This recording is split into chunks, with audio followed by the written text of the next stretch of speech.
Bismillahirrahmanirrahim. Assalamualaikum warahmatullahi wabarakatuh. Innal hamdalillah nahmaduhu wa nasta'inuhu wa nastaghfiruh wa na'udzu billahi min shururi anfusina wa min sayyiati a'malina may yahdihillahu fala mudhillalah wa may yudlil fala hadiyalah. Wa asyhadu an la ilaha illallah wahdahu la syarikalah wa asyhadu anna Muhammadan abduhu wa rasuluh la nabiyya ba'dah. Allahumma shalli wa sallim ala Muhammad wa ala alihi wa ashabihi wa man tabi'ahum bi ihsan ila yaumiddin. Amma ba'du. Bapak Ibu, adik-adik, jamaah yang insyaallah dimuliakan Allah Subhanahu wa taala.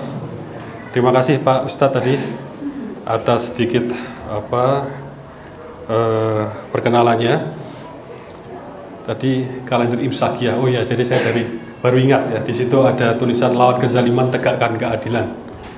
Dan betul sekali, dan insya Allah itu yang ingin kita sampaikan pada malam hari ini.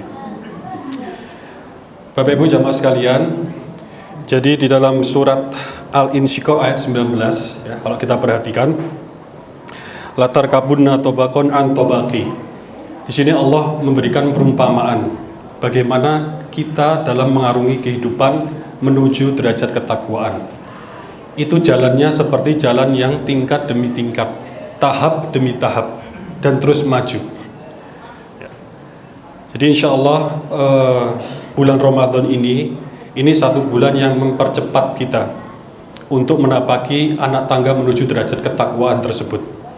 Dan mari kita ingat selalu bahwa ketakwaan adalah satu-satunya identitas yang dikenali Allah.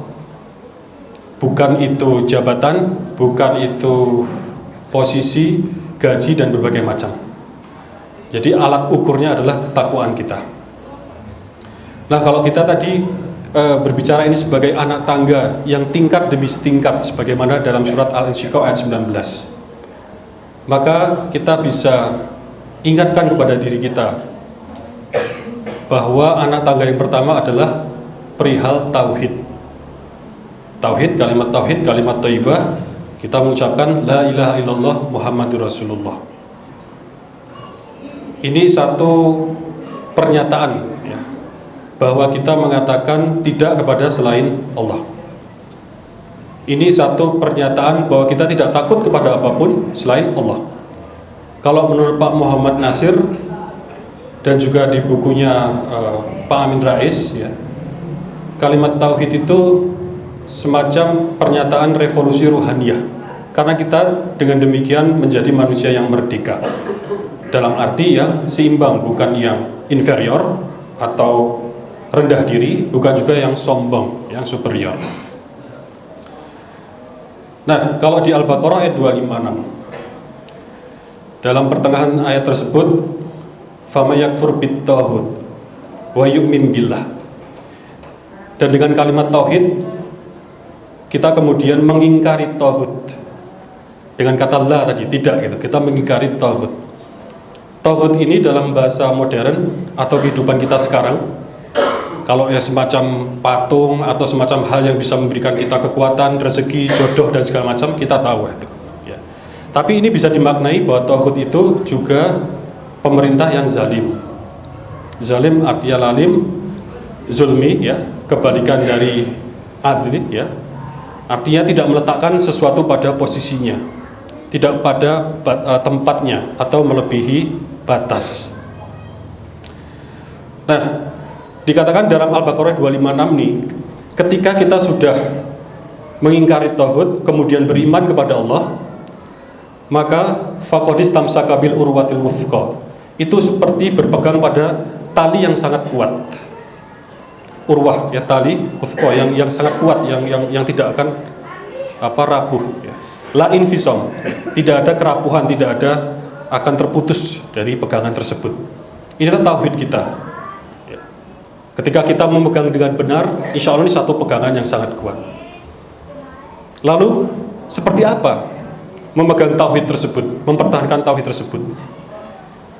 Ternyata di dalam surat Ibrahim ayat 24 dan 25, Allah Subhanahu wa taala memberikan perumpamaan bahwa tauhid kita itu adalah sesuatu yang bertumbuh, tidak hanya berhenti pada tataran akidah saja.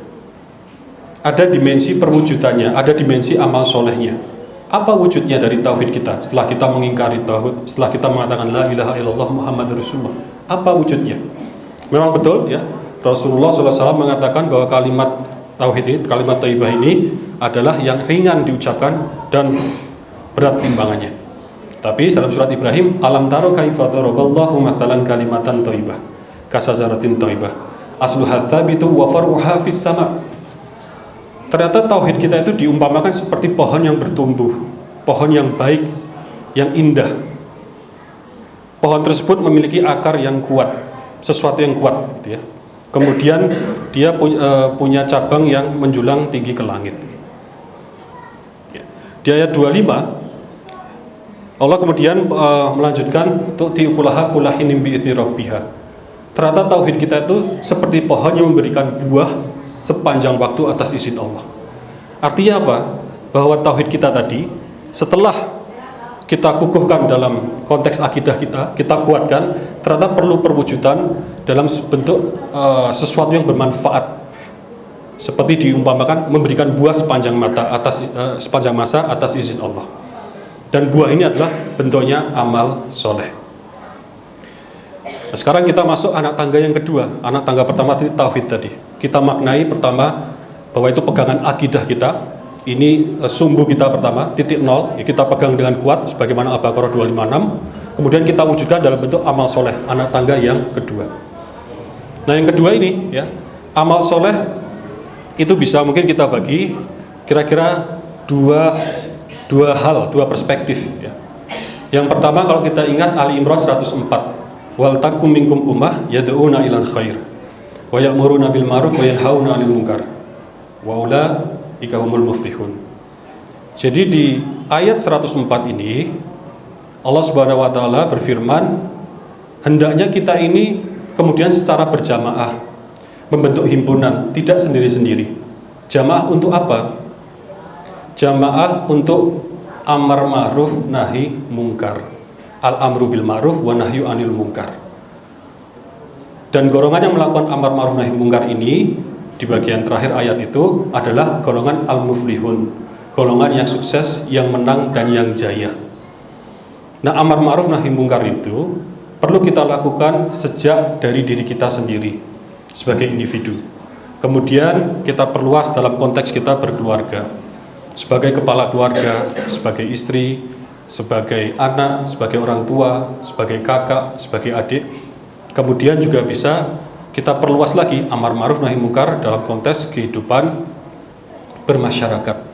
Umpamanya dalam satu RT ini, dalam RW, ya, dalam tingkat kelurahan, kecamatan. Itu kita bisa melakukan amar ma'ruf nahi mungkar.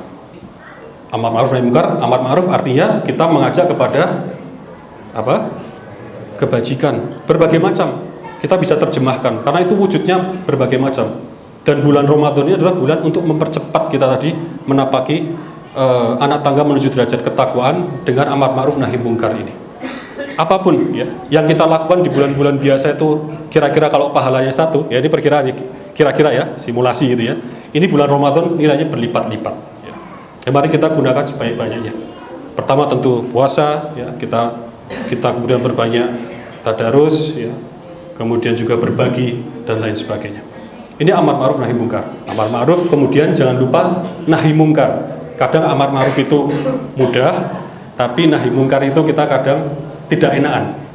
Ya, apalagi budaya kita orang timur Indonesia tidak enakan untuk nahi mungkar, untuk bilang jangan. Saya diem aja lah. Ya, saya ini aja. Nanti nggak enak tetangga saya atau tidak sekali. Tentu kita harus nahi mungkar dengan cara-cara yang beradab, yang baik. Oke. Nah, kemudian ketika kita masuk dalam ruang lingkup kehidupan lebih besar, tidak hanya bermasyarakat, tidak hanya dalam satu RT atau RW ini, tapi ruang lingkup sebagai kehidupan berbangsa dan bernegara. Maka kita berbicara amar ma'ruf nahi mungkar dalam skala yang lebih besar, yaitu skala keadilan. Mengapa? Karena dalam konteks kehidupan berbangsa dan bernegara itu nanti hubungan pemerintah atau negara dengan kita itu diatur dalam konstitusi atau Undang-Undang Dasar 45 itu dalam hubungan peran atau hak dan kewajiban. Kita sebagai warga negara punya hak dan punya juga kewajiban. Hak kita cukup banyak diatur, ya, mulai dari pendidikan, kesehatan, dan lain sebagainya, yang seharusnya konstitusi tersebut harus dijalankan. Nah, kembali lagi ke masalah keadilan. Ya. Di sini kalau kita perhatikan surat An-Nahl ayat 90, Innallaha ya'muru bil adli wal ihsan wa ita'i dzil qurba, dan seterusnya yang kita sering dengar ketika sholat Jumat, kan? Itu diawali tadi Innallaha ya'muru bil adli. Ya. Kita diperintahkan untuk menegakkan keadilan. Ya. Nah, sekarang kita lihat, ya. Kita tanya kepada diri kita dalam kehidupan kita sebagai warga negara, ya. Kira-kira sudah adil belum? Adil itu kalau pakai bahasa perumpamaan artinya meletakkan sesuatu pada posisinya, tidak melampaui batas. Seperti kita merapikan kalau di dapur, perkakas dapur kita taruh di lemari yang ada di dapur. Kalau itu pakaian, baju, ya, kita taruh ada lemari pakaian yang ada di kamar. Itu menata. Artinya kalau itu kita berbicara keadilan dalam kehidupan ekonomi kita, itu bisa dimaknai ya sebagai kita kalau ingin beli sesuatu, yaitu tidak perlu merasa terlalu mahal. Sekarang mahal nggak kira-kira kebutuhan hari-hari kita itu? Bapak Ibu? Yang naik apa barusan ini kira-kira? Indomie telur. Apa tadi? Harga daging sapi? Harga ada yang turun enggak? Nah, tadi Bapak Ibu sudah menyebutkanlah satu-satu, ya. Kalau di list mungkin banyak. Ibu-ibu di mana? Di atas ya, Pak ya? Di atas ya. Ya. Tapi mendengarin ya. Nah, ya ibu-ibu ya. Oh iya. Nah, begini masalahnya. Indonesia itu kalau ditata itu seharusnya tidak berlebihan. Kalau kita bermimpi, berharap atau mempunyai kebijakan satu kepala keluarga itu kemudian diberikan satu rumah, itu tidak berlebihan. Atau pendidikan itu gratis dari pendidikan dasar hingga pendidikan tinggi, tidak berlebihan. Kenapa kita katakan tidak berlebihan? Coba lihat sumber daya alam kita, ya, mineral dan batu bara kita itu kalau ditaksir menurut para pakar nilainya 10.000 triliun rupiah. 10.000 triliun. Beli daging sapi dapat berapa itu? Ya. Untuk pendidikan anak kita, generasi muda kita bisa sampai pendidikan tinggi. Perikanan kita nomor 1 dunia, Bapak Ibu, jamaah sekalian. Perikanan kita, ikan-ikan yang dikandung di laut Indonesia. Kemudian Bapak Ibu mendengar nikel. Nikel itu untuk bahan baku baterai. Cadangan terbesar nikel yang ada di dunia itu letaknya di bumi Indonesia. Batu bara kita nomor 3 dunia, emas nomor 10 dunia, hutan tropis kita nomor 3 dunia. Kalau kita adil, kalau pemerintah adil, karena yang mengelola siapa? Pemerintah ya. Kita mengamanahkan pada pemerintah. Kalau itu adil, ditata sedemikian rupa pada posisinya masing-masing, maka yang akan merasakan pertama harusnya adalah kita semua. Sayangnya sekarang harga masih mahal, pendidikan masih mahal dan belum merata. Bapak Ibu, yang kuliah di negeri ini ternyata tidak lebih dari 10%. Baru 9,7% dari 126,5 juta penduduk Indonesia yang berusia di atas 15 tahun. Artinya 90% lebih belum kuliah. Karena apa? Ternyata karena alasan ekonomi. Disinilah ya, kemudian Rasulullah SAW pernah bersabda ya, jika kita melihat kezaliman artinya sesuatu yang tidak pada tempatnya seperti ini, masih perlu kita tegakkan keadilan ekonomi, keadilan pendidikan, kita belum berbicara keadilan penegakan hukum, ya, keadilan kesehatan dan seterusnya. Kalau kita melihat kezaliman, maka kalau kita tidak membetulkan, ya, di dalam hadis tersebut, nanti azab tersebut, hukuman tersebut jatuh kepada semua kelompok, termasuk yang membiarkan. Nah, lalu apa yang bisa kita lakukan sebagai umat Islam, sebagai saya kan ini rakyat kecil kita ini, gitu. Apa yang bisa kita lakukan? Kita lihat semua tadi dikelola mengikuti yang namanya undang-undang, mengikuti yang namanya peraturan-peraturan, alias kalau kita rangkum namanya kebijakan. Yang membuat kebijakan adalah siapa Bapak Ibu? DPR dan pemerintah. Yang membuat undang-undang dan peraturan itu pemerintah, ya. Dan DPR, atau kita sebut kekuasaan lah begitu. Bapak Ibu sekalian, kita jangan sampai anti politik, ya. Karena tadi jalurnya itu harus lewat jalur perjuangan politik, jihad politik, melahirkan kekuasaan. Ingat, kekuasaan belum stasiun terakhir. Kalau berhenti di situ, kita materialistis, kita lupa tujuan akhir. Tapi dengan kekuasaan kita membuat kebijakan. Dengan kebijakan kita melahirkan keadilan. Nah, sekarang apa yang bisa kita lakukan sebagai umat Islam? Yang pertama, bersatu. Wala takunu kalladzina tafarraqu wakhtalafu min ba'di ma ja'ahumul bayyinat. 105, lanjutan 104 tadi. Diingatkan Allah, kamu jangan seperti orang yang bercerai-berai atau berselisih. Ayo, ya, ayo bersatu. Setelah datang keterangan al-bayyinat, jadi keterangan yang jelas dariku. Atau itu bisa dimaknai tanda-tanda atau pertolongan dari Allah. Maka di sini kita perlu bersatu. Jadi mari kita dukung, ya. Kemudian melahirkan kebijakan-kebijakan yang melahirkan keadilan di negeri ini. Insya Allah kita tidak boleh berputus asa, dan ingat juga janji Allah, wa'adallahu alladzina amanu minkum wa amilus solihati la yastakhlifannahum fil ardi.